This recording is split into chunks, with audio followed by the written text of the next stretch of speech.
pour développer ce plan-là, tu vas aider des jeunes. Donc, alors typiquement entre 10 et 15 ans, ou tu t'ouvres à n'importe quel âge? Alors, moi, je fais principalement 10-18. 10-18. Parce que c'est Ok. là, en fait, c'est là que le processus d'orientation, que les choix sont faits.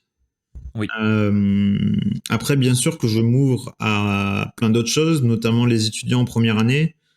D'accord. Je m'en souviens plus précisément du taux d'échec en première année post-bac, mais il est énorme. Oui. Ouais.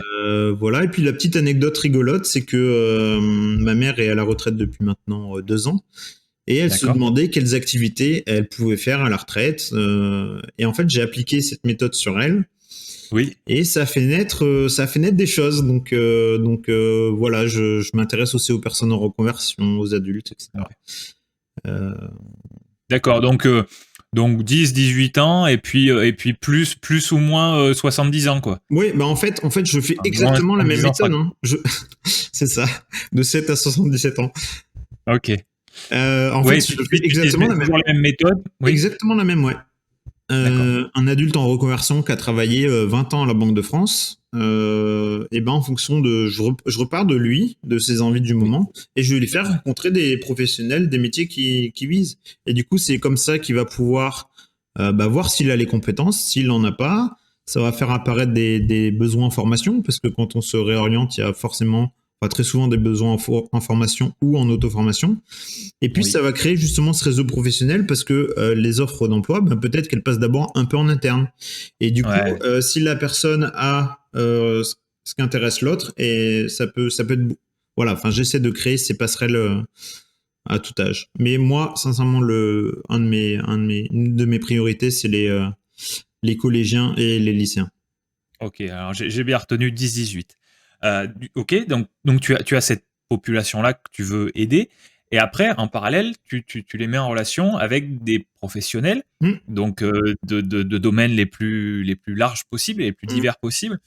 Et du coup, ce que je disais tout à l'heure, si jamais il y a des gens qui ont écouté jusque-là et qui comprennent ce que tu veux faire et qui sont des professionnels d'un domaine plus ou moins classique, et je suppose que des fois on a besoin de gens qui font des choses assez originales.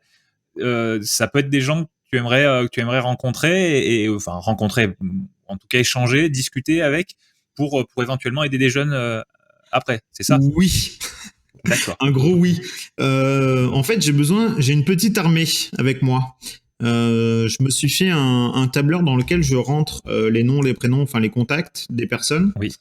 Et en fait, ce que je me suis rendu compte, le double effet de ça, c'est que les gens, quand ils parlent de leur métier, quand on les ressent sur eux, dans ce qu'ils font, tu vois, dans les actions, par exemple le pompier, je vais reprendre le pompier, peut-être que le fait de parler de son métier à un gamin de 12 ans qui a les étoiles dans les yeux, peut-être que ça a énormément de valeur pour lui.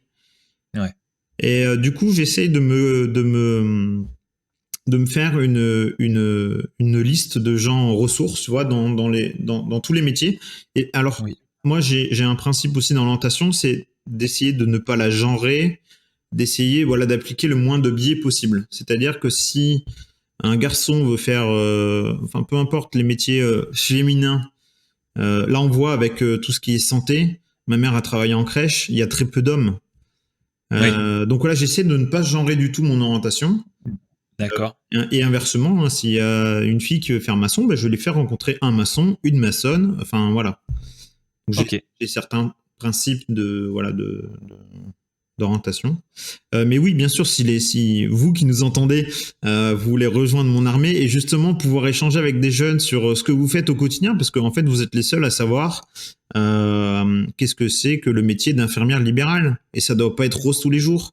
Et donc, moi, j'ai besoin de vous pour pouvoir dire à ces jeunes, ouais, c'est super comme métier, mais attention, on fait ça, on fait ça, on fait ça, on fait ça. Yeah.